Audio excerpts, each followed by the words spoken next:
Shalom, shalom, shalom. C'est l'évangile au peuple, peuple à l'évangile.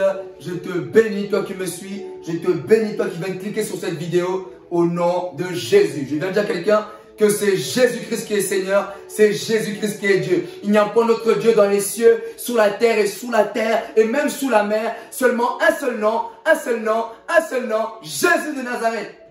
C'est l'évangile au peuple, peuple à l'évangile. Vous vous trouvez bien sur ma chaîne YouTube LPPL TV. Ici, c'est seulement Jésus-Christ qui règne. Ici, c'est seulement sa parole qui règne. Ici, c'est seulement l'évangile de Jésus-Christ qui règne. La vraie doctrine de Jésus-Christ. Je te bénis, toi qui viens de cliquer sur cette vidéo, tu es réellement béni. Au nom de Jésus. Et sans plus tarder, je t'invite à ouvrir ta Bible. Prends ta Bible, mon frère, prends ta Bible, ma soeur. Et je t'invite dans le passage de Romains 8, 28. Romains 8, 28. Tu ouvres, tu parcours la Bible. Tu vas dans Romains 8, 28. Je laisse ce moment entre les mains de Dieu. Père, je laisse ce moment entre tes mains. Que je diminue et que toi seul tu croisses, Père, au nom de Jésus-Christ de Nazareth. Amen. Sans plus tarder, je vais lire pour toi. Je vais lire pour toi au nom de Jésus. La Bible nous dit au verset, dans Romains 8, au verset 28, nous savons du reste que toute chose concourt au bien de ceux qui aiment Dieu, de ceux qui sont appelés selon son dessein. Est-ce que tu peux acclamer pour cette parole? Est-ce que tu peux acclamer pour cette parole, mon frère? Est-ce que tu peux acclamer pour cette parole, ma soeur?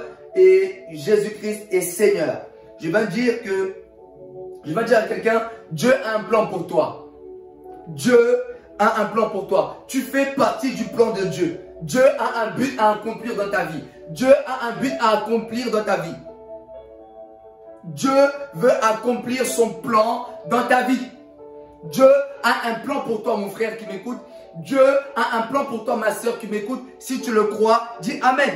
Et la Bible nous dit dans Romains 8, 28, la Bible nous dit, nous savons du reste que toute chose concourt au bien de ceux qui aiment Dieu, de ceux qui sont appelés selon ce dessein. Dans ce passage, si nous devons retenir quelque chose, si tu dois retenir quelque chose dans ce verset, c'est toute chose. Si tu devais retenir un mot, c'est toute chose. La Bible nous dit toute chose concourt au bien de ceux qui aiment Dieu et de ceux qui sont appelés selon son dessein. Mais dans toute chose, dans le mot toute chose, qu'est-ce que la Bible veut nous dire par là? Dans le mot toute chose, qu'est-ce que la Bible veut nous enseigner par là? Qu'est-ce que la Bible veut nous dire dans toute chose, dans le mot toute chose? Qu'est-ce que la Bible veut nous enseigner par là? Qu'est-ce qu'il contient dans le mot toute chose? Qu'est-ce que le mot toute chose regroupe? Et qu'est-ce que le mot toute chose réunit? Donc, cela veut dire bonheur ou malheur, toute chose concourt au bien de ceux qui aiment Dieu. Joie ou tristesse, tout concourt au bien de ceux qui aiment Dieu. La santé ou la maladie, tout concourt au bien de ceux qui aiment Dieu. La fécondité ou la stérilité, tout concourt au bien de ceux qui aiment Dieu. La réussite ou l'échec, tout concourt au bien de ceux qui aiment Dieu. La richesse ou la pauvreté, tout concourt au bien de ceux qui aiment Dieu. La vie ou la mort, tout concourt au bien de ceux qui aiment Dieu. Toutes choses, excepté rien. Toutes choses dans la vie, excepté rien, pardon. Toutes choses concourent au bien de ceux qui aiment Dieu. Mais pour qui? Dans tout ce que je viens de citer, dans tout ce que je viens de dire, mais pour qui? Pour qui ce verset parle? Pour qui ce verset annonce cela? Pour qui? Peut-être tu te poses la question, est-ce que ce message me concerne? Peut-être tu te poses la question, est-ce que ce message est pour moi? La Bible dit toujours au verset 28, de ceux qui sont appelés selon son dessein. Tu viens dire à quelqu'un, tu fais partie du dessein de Dieu. Je viens dire à quelqu'un, c'est Jésus qui a conçu ta vie, c'est lui qui connaît ta vie, c'est lui qui connaît toutes choses dans ta vie. Peu importe ce que tu vis, peu importe les situations par lesquelles tu traverses, tout concourt au bien de ceux qui aiment Dieu. Peut-être tout va bien dans ta vie, mais même cette situation-là, tout concourt au bien de ceux qui aiment Dieu. Peut-être tout va mal dans ta vie, même cette situation-là, tout concourt au bien de ceux qui aiment Dieu. Peut-être dans ta vie tout allait bien, et maintenant tout va mal. Tu as peut-être connu l'élévation, maintenant tu es par terre. Peut-être tu as connu peut-être l'élévation, maintenant tu es en bas. Tu as connu peut-être le mariage, maintenant séparé. Tu as connu peut-être la bonne santé, maintenant tu es malade. Tu as connu peut-être le bien-être, maintenant peut-être tu as tout perdu. Peut-être c'est le contraire. Mais je viens te dire, toute chose concourt au bien de ceux qui aiment Dieu.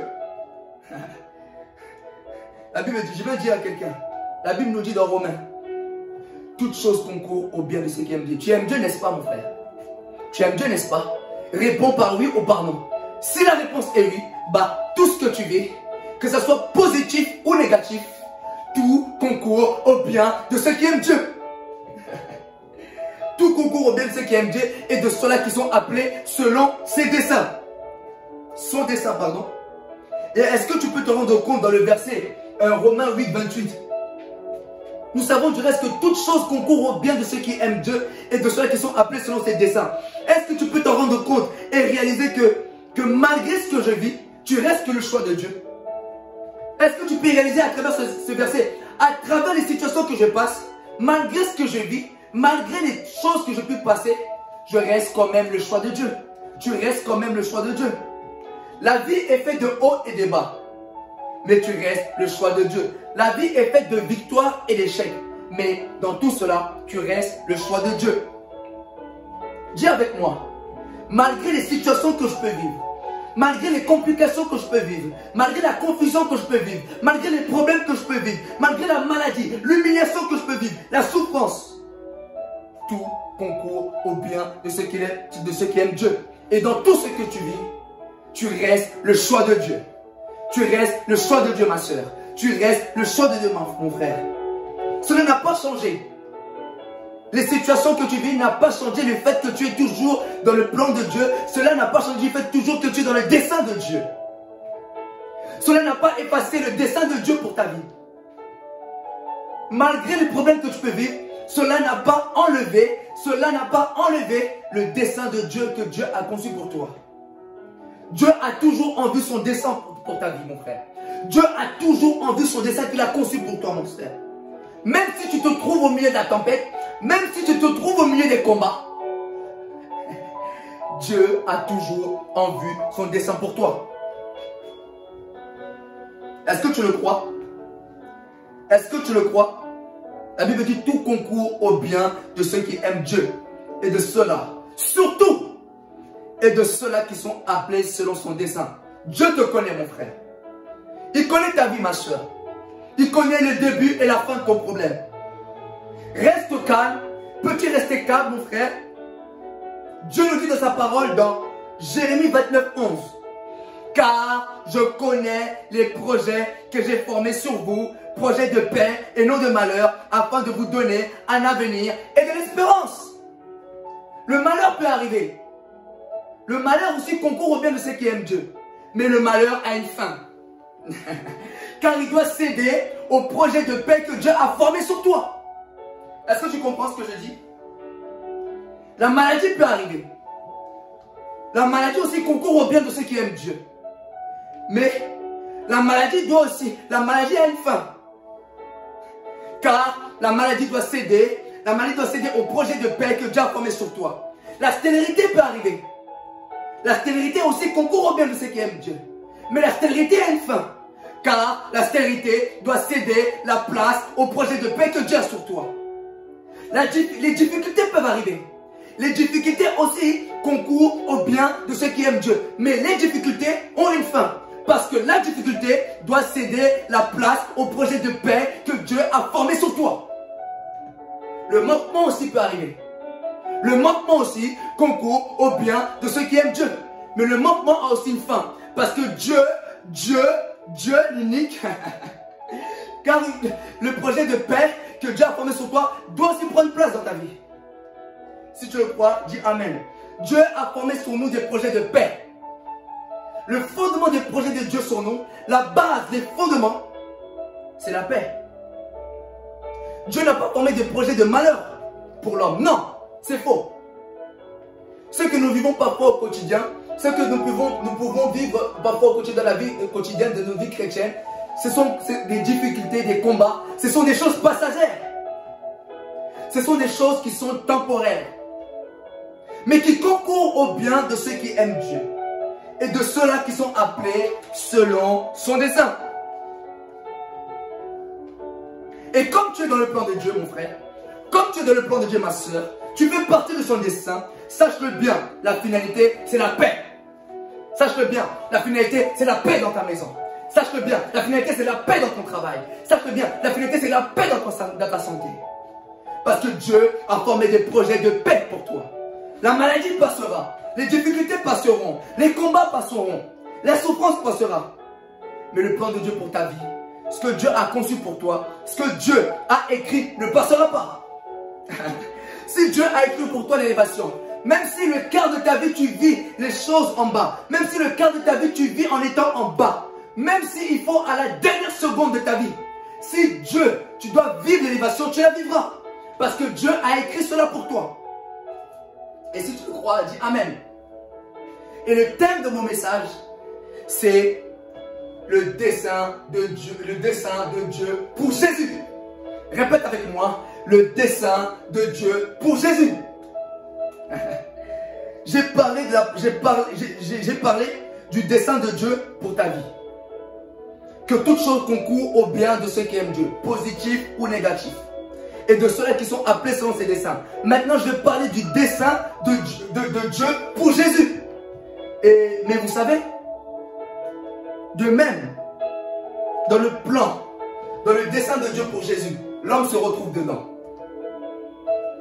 L'homme se retrouve à l'intérieur. Le dessein de Dieu pour Jésus, l'homme est dans le plan.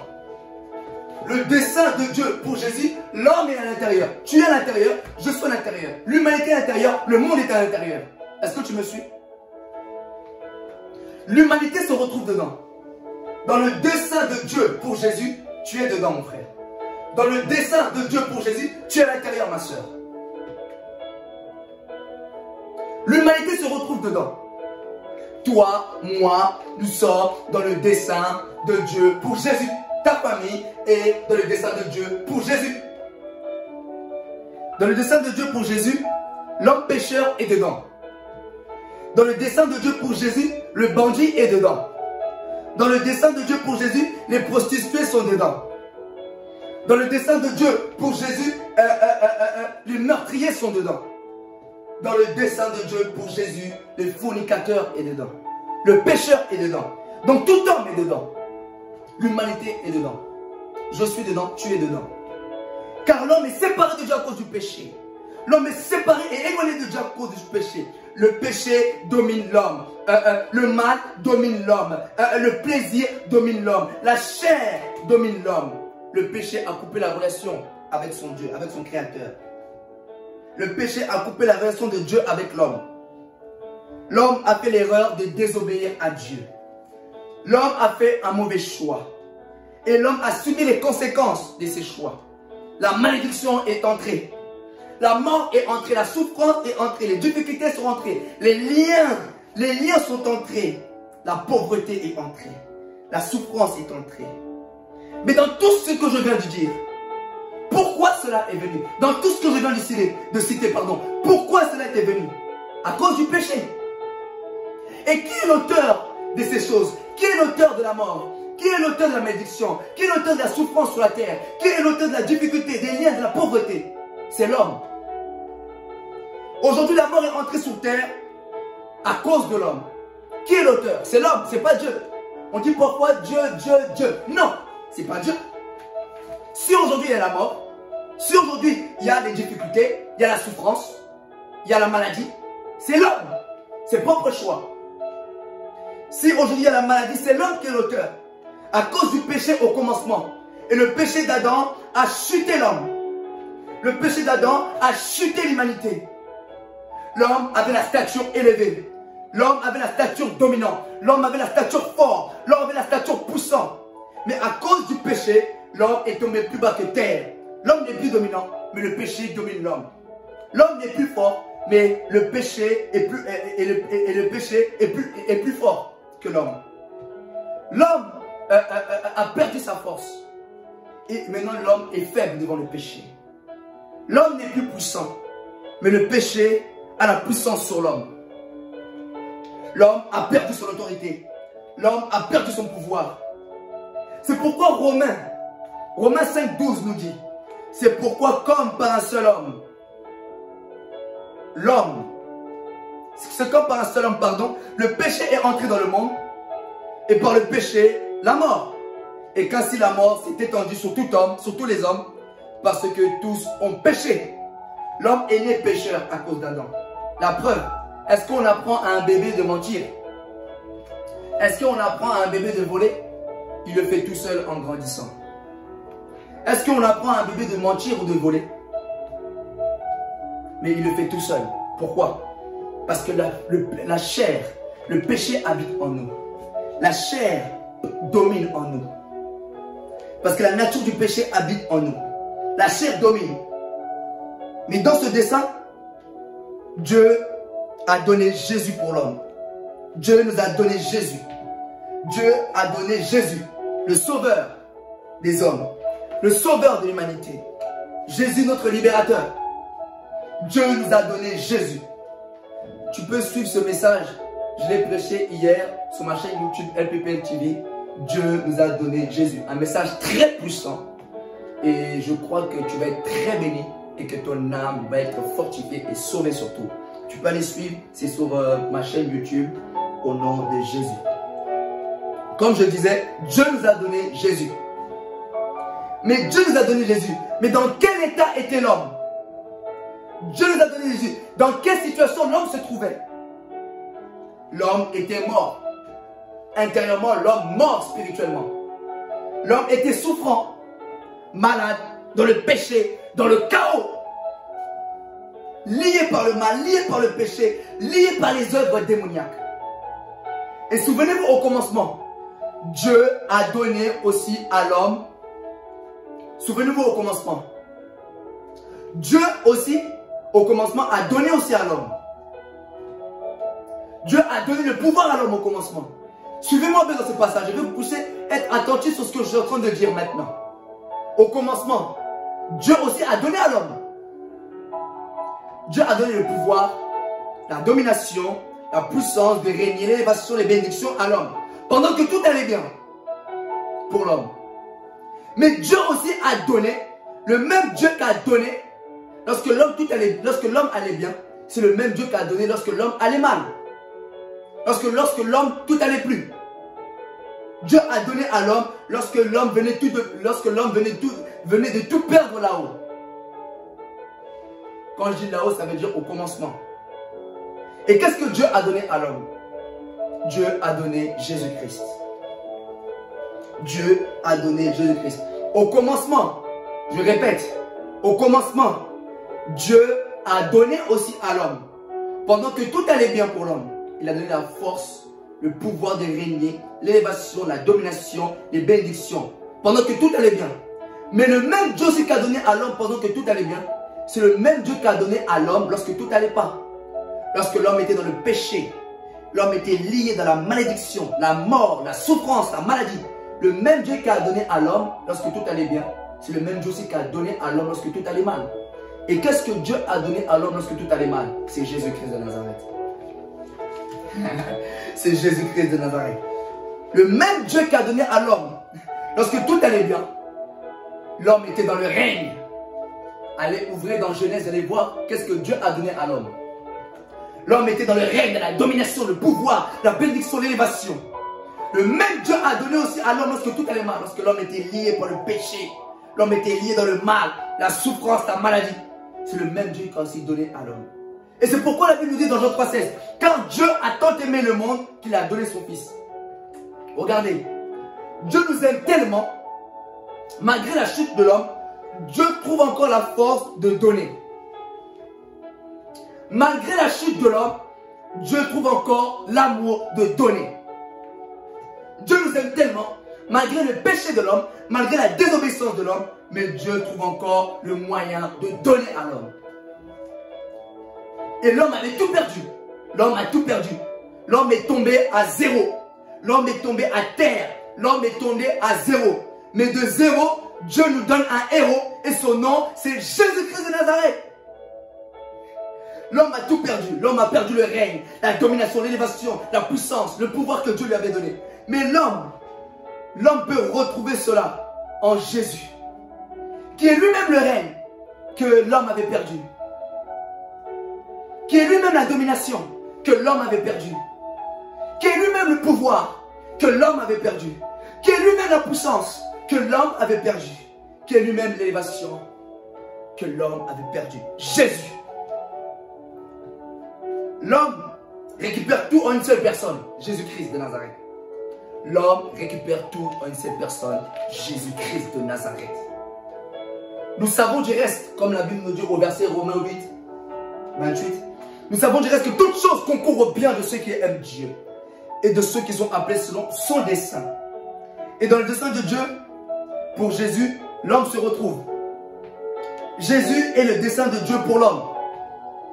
Et ce dessein est que Jésus devait mourir à ta place à la croix. Pour que tu sois sauvé et pour que tu aies la vie éternelle. Tout ce que tu as perdu, tu peux le retrouver en Jésus. L'homme n'a rien perdu. L'homme peut retrouver ce qu'il a perdu en Jésus-Christ. Jésus est venu rattraper l'erreur de l'homme. Jésus est venu rattraper ce que l'homme avait perdu, mais en une seule personne. Jésus-Christ. Le pouvoir, la puissance, la domination, le règne, c'est Jésus-Christ lui-même. Lui-même. Et l'homme peut retrouver ce qu'il a perdu. Je ne connais pas ce que tu as perdu dans ta vie. Je ne sais pas ce que tu as perdu dans ta vie. Mais tu peux le retrouver en Jésus. Tu as perdu le mariage. Tu peux le retrouver en Jésus. C'est lui le fondateur du mariage. Tu as perdu la santé. Tu peux le retrouver en Jésus. C'est lui qui guérit. Tu as perdu ta force. Tu peux le retrouver en Jésus. C'est lui notre force. Jésus est tout. Il est tout. Et vous savez, pendant l'œuvre de la croix, pendant que Jésus a accepté de mourir à ta place, vous savez, Jésus-Christ a subi l'humiliation à ta place. Jésus a subi des coups de fouet à ta place. Jésus a été frappé à ta place à cause de ton péché, à cause de mon péché. Lui qui était innocent.